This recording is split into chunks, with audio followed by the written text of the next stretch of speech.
আসসালামু আলাইকুম everyone, welcome back to my channel. আশা করি সবাই ভালো আছেন, সুস্থ আছেন। আমি আল্লাহর রহমতে ভালো আছি, সুস্থ আছি। তো আজকে আব্বু সকালবেলা আমাদের পুকুর থেকে মাছ নিয়ে এসেছে। এখানে ছোট বড় মাছ মিলিয়েই ছিল, বাটা মাছ, পুঁটি মাছ, রুই মাছ, মৃগেল, সব মাছই প্রাইস ছিল। তারপরে আম্মু মাছগুলো কেটে নিচ্ছে। আম্মু সকালে নাস্তাও বানিয়ে দিয়েছে। আমি বাবুকে ফ্রেশ করিয়ে ওর বাবার কাছে রেখে সকালে নাস্তা করে নিলাম। এই তো তারপরে আবার মধ্য দুপুরবেলা আমরা একটু পাঁপড় ভেজে খেলাম, আলুর পাঁপড়। তারপরে আমি আর ইকার বাবা একটু বাইরে বের হলাম কিছু কেনাকাটার জন্য। তো রাস্তায় আজকে প্রচুর জ্যাম ছিল। আমাদের বাসা থেকে বাজার পর্যন্ত আসতেই প্রায় 30 মিনিট লেগেছে, যেখানে বাইকে লাগার কথা 10 মিনিট। তারপরে ইকার বাবা এখানে দুইটা প্যান্ট দেখতেছিল, সে বাসায় রেখে এসেছে প্যান্টগুলো। তো এখানে 2/4 প্যান্ট নিল দুইটা। তারপরে আমরা একটু স্বপ্নতে আসলাম টুকটাক কেনাকাটার জন্য। আজকে কাচ্চি বানাবো, তাই কিছু দরকারি মশলা নিতে আসলাম। এখান থেকে রাঁধুনি কাচ্চি বিরিয়ানি মশলা নিলাম, তারপরে আলু বোখরা, ফুড কালার, শাহি জিরা, এগুলো দেখতেছিলাম। এখান থেকে সেমাই নিয়ে নিলাম 1 প্যাকেট, আর ফুড কালার লাগবে, ফুড কালার নিলাম। তারপর টুকটাক আরও কিছু কেনাকাটা করে এখান থেকে আইসক্রিম নিয়ে নিলাম। তারপরে আমরা একটা দই নিব। আমাদের গোবিন্দগঞ্জে বেশ কিছু ভালো দইয়ের দোকান আছে, তার মধ্যে বিথি একটা। আমাদের বিথি থেকেই বেশিরভাগ দই কেনা হয়, তো একটা দই নিয়ে নিলাম। এরপর বাসায় এসে কাচ্চি রান্নার প্রস্তুতি নিয়ে নিচ্ছি। এখানে আলু ভেজে নিলাম, বেরেস্তা করে নিলাম। আর এখানে আমি গরুর মাংসের কাচ্চি করব, যেহেতু কুরবানির সময়, তো গরুর মাংস সবার বাসাতেই আছে। গরুর মাংসগুলোকে একটু বড় বড় পিস করে নিয়েছি। তারপরে এখানে চাল সিদ্ধর জন্য পানি বসিয়ে দিলাম। কাচ্চি বিরিয়ানি মশলার মধ্যেই এই পানিতে দেওয়ার মশলাগুলো থাকবে, শাহি জিরা, তারপরে কাবাব চিনি মশলা, সব কিছু দিয়ে আর একটু তেল দিয়ে পানিটা গরমে বসালাম। এখানে কাচ্চি লেয়ার করার জন্য রেডি করে নিচ্ছি তরল দুধ, ঘি আর ফুড কালার দিয়ে একটা লিকুইড বানিয়ে নিলাম। আর এদিকে কাঠবাদাম, কিশমিশ, গুঁড়া দুধ সব কিছু নিয়ে নিয়েছি। এটা চালও সিদ্ধ করে দিলাম, এখন কাচ্চির লেয়ার করব। তো আমি এখানে 1 কেজি চালের জন্য 2 কেজি মাংস নিয়েছি, এটাই ইনাফ পরিমাণ।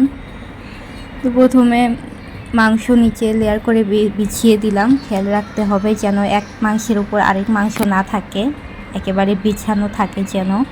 তারপরে এখানে ফুড কালার আর লবণ দিয়ে ভেজে রাখা আলু দিলাম, বেরেস্তা দিলাম, গুঁড়া দুধ দিলাম, কাঠবাদাম দিয়ে দিচ্ছি,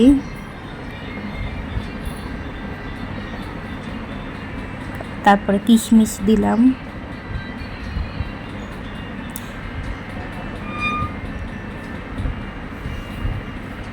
এরপরে রাইসের একটা লেয়ার দিলাম।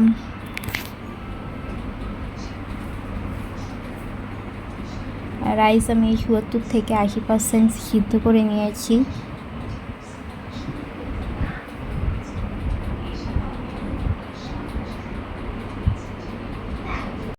এতে সুন্দরভাবে বিছিয়ে দিতে হবে।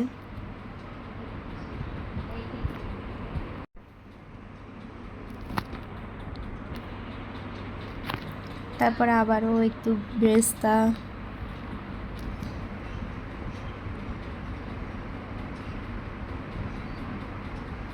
এরপর দিব আলু বোখরা,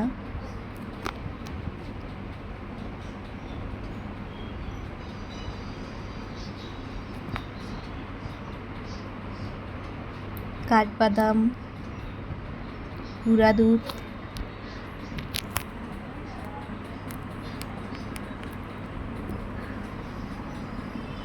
কিশমিশ,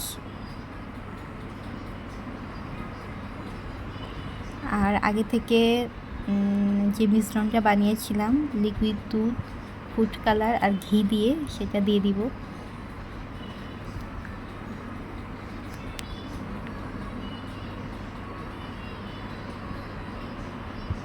এরপর রাইসের আরেকটা লেয়ার।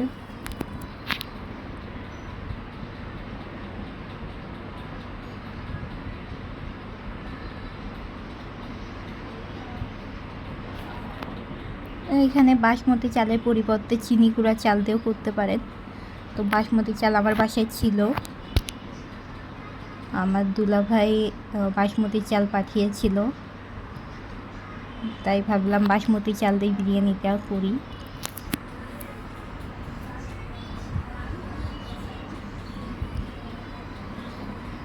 তো এরপরে আবারও লিকুইডটা দিয়ে দিলাম।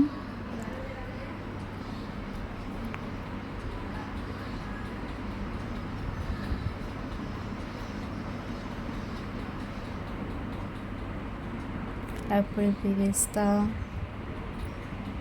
আলু বোখরা, কাঠবাদাম,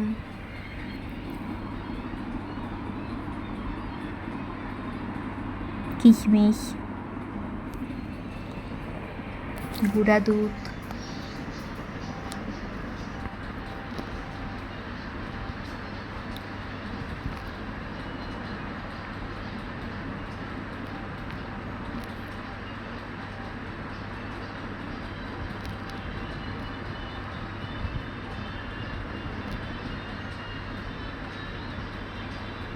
আর একটু ফুড কালার দিব, তাহলে রাইস 3 কালার হবে, সাদা হবে, কিছুটা হলুদ হবে আর কিছুটা কমলা হবে, দেখতে সুন্দর লাগবে।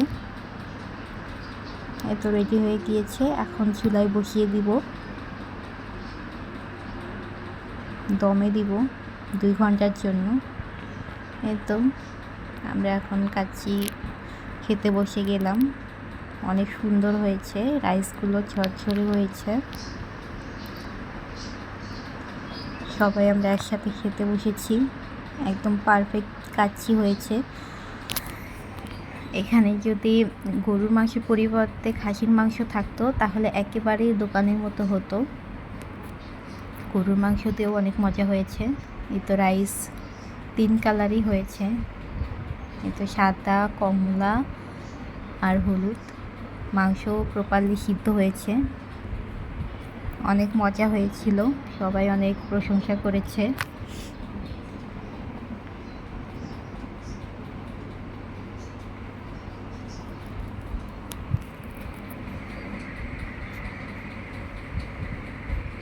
ইকরামণি মাশাআল্লাহ দিনে অনেকক্ষণ ঘুমিয়ে থাকে, তাই আমি কাজগুলো করতে পেরেছি।